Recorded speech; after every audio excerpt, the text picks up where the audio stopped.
falar. Bota uma música no fundo. Pode falar. Deus me protege. Tarde. A senhora poderia dizer seu nome? Boa tarde. Pode dizer seu nome? Núbia. Boa tarde, a gente está aqui com Claudine. e Gilberto com G de gato. A senhora tem um costume assim de varrer a casa da porta da frente pra dentro da casa e pra ir até o quintal? isso. Tem? É. Tem? Sim. Porque é só deixar o lixo no meio E não na pode, frente, e né? a casa não pode varrer de dentro para fora, diz que é castigo. É? Varrer a casa de dentro para a calçada de fora, diz que é um abandono de. Abandono é uma maldição, né? Você batizando, tá jogando o que você tem pro lixo, né? Idoso das pessoas O que você tem dentro de casa para Para fora. fora, você tem que recolher para dentro. Agora ali você vai pôr num lixo e jogar fora. Mas varrer para fora de casa não é muito bom. Diz aquele pessoal antigo, né? A senhora já falou, a senhora já ouviu dos seus pais ou falou pra alguma criança que não pode apontar o dedo pra estrela ou apontar o dedo para o céu, porque cria vergonha no dedo? Já ouvi. Já ouviu? Já. Eu já ouvi falar, mas eu não pratico não. Já ouviu falar de pessoas antigas, seus pais? Isso, o pessoal dizia, mas nem meus pais, né, nem eu pratico com meu menino. Seu filho? Não. Não? E também, a senhora tem algum sobrenome na sua família relacionado com planta, árvore, como por exemplo Oliveira, Barros, Barbosa, Pinheiro? Não. Não? Os santos. Não? A senhora sabia que essas duas primeiras coisas que eu falei, de varrer a casa da porta para dentro e também de apontar o dedo para o céu e criar vergonha no dedo, são de origem judaica, vêm dos judeus? Não, sabia não. Não sabia? E você, sabia que grande parte dos costumes nordestinos tem influência da cultura judaica? Mas calma que se você não sabia, neste documentário nós vamos explicar um pouco sobre a história do povo judeu e como seus costumes se enraizaram na cultura nordestina. Isso mesmo, Esther. Agora nós vamos começar contando um pouco da história do povo judeu, desde o ponto que eles estavam na Europa, vieram aqui para o Brasil e trouxeram um pouco da sua cultura para se juntar com a nossa e criar raízes. Essa história, ela começa lá em Israel, quando os romanos invadem o território israelita e expulsam os judeus de lá.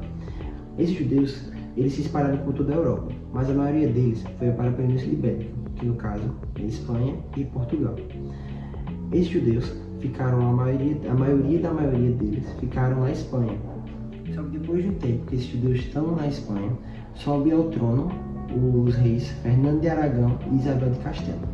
Esses reis, eles são chamados de os reis católicos, porque eles seguem em afinco a doutrina da Igreja Católica, do cristianismo de Roma, do cristianismo de Roma. Então, esses reis, eles fundam o Decreto de Alhambra. O que seria o Decreto de Alhambra? O Decreto de Alhambra fala que todo judeu que não fosse catequizado a partir da doutrina da Igreja Católica deveria deixar as terras da Espanha. Então, muitos judeus que não foram catequizados deixaram a Espanha e foram para um país vizinho. Esse país vizinho seria Portugal. Lá em Portugal, os judeus encontraram um abrigo e ajudaram também muito o rei, que era Emanuel I, no seu reinado, pois os judeus foram em grande parte e eles ajudaram muito no crescimento socioeconômico de Portugal. Em 1495, o rei de Portugal decide se casar com a filha dos reis católicos. E como condição para que esse casamento acontecesse, os reis católicos disseram que esse casamento apenas aconteceria com a condição de que os judeus fossem expulsos de Portugal. Só que o rei, ele sabia que se ele fizesse isso, ele perderia muito do que se dirige o crescimento socioeconômico de Portugal. Então o que ele faz? Em dezembro de 1496, o rei lança um decreto que no período de 10 meses os judeus deveriam deixar Portugal, senão eles seriam expulsos à força.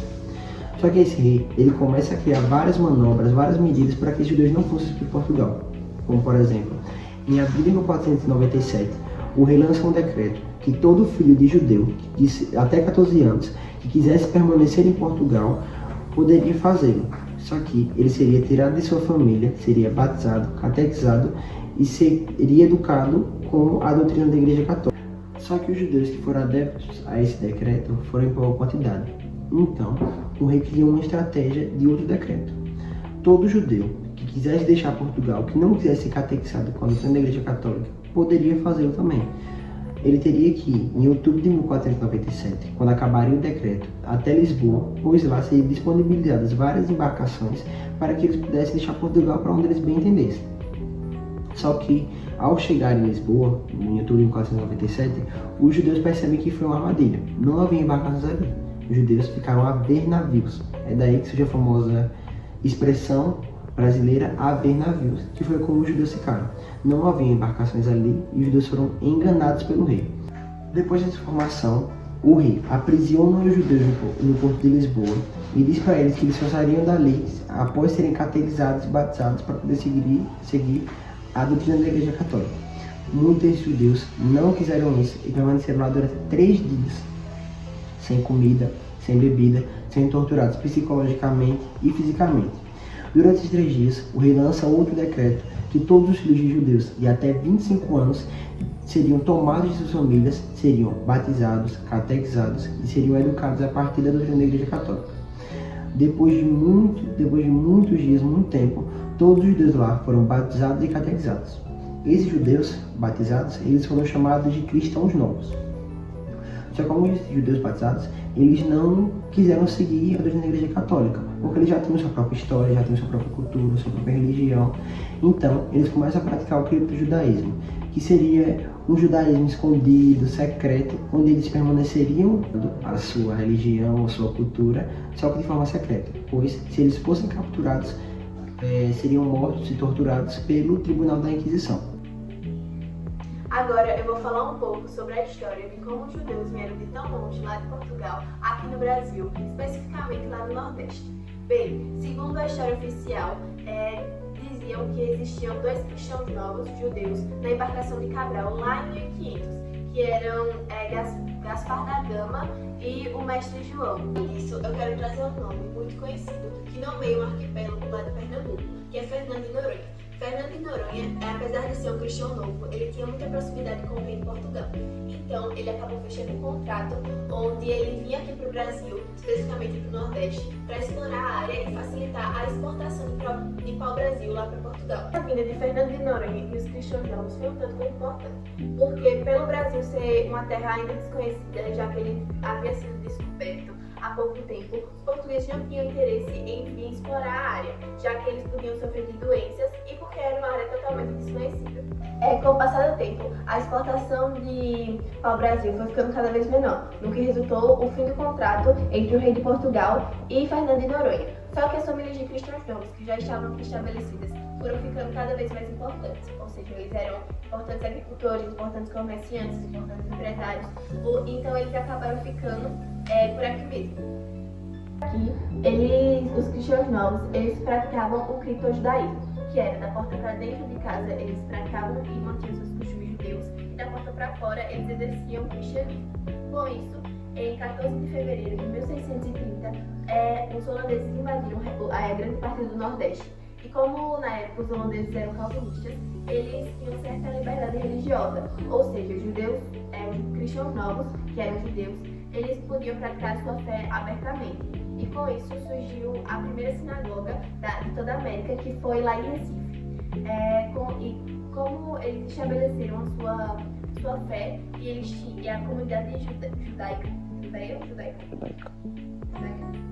E a comunidade judaica foi ficando cada vez mais densa e maior, eles sentiram a necessidade de chamar um rabino. O rabino é o líder de uma comunidade judaica, rabino é líder de uma comunidade religiosa judaica, que foi o rabino Isaac da Fonseca.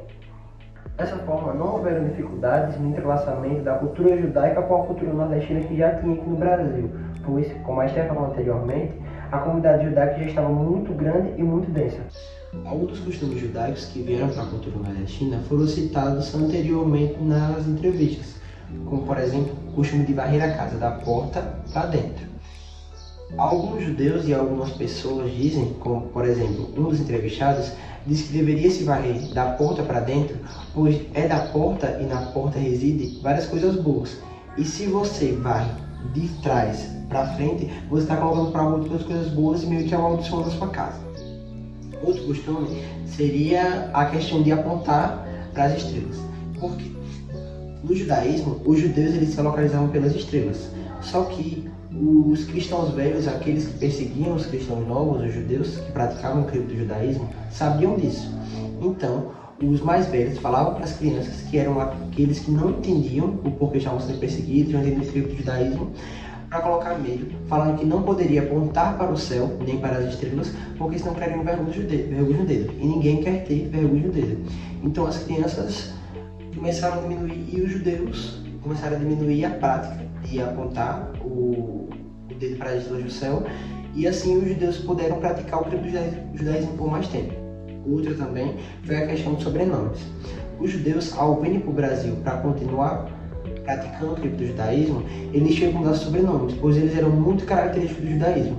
Então, eles começaram a procurar sobrenomes que teriam a ver com plantas, frutos, catástrofes naturais e flores, como por exemplo, Oliveira, Pinheiro, dos Santos, Barros, entre outros. Esse foi o nosso documentário. E se você assistiu até o final, eu espero que você tenha entendido um pouco da história judaica aqui no Nordeste e de como seus costumes e tradições foram enraizados na cultura nordestina.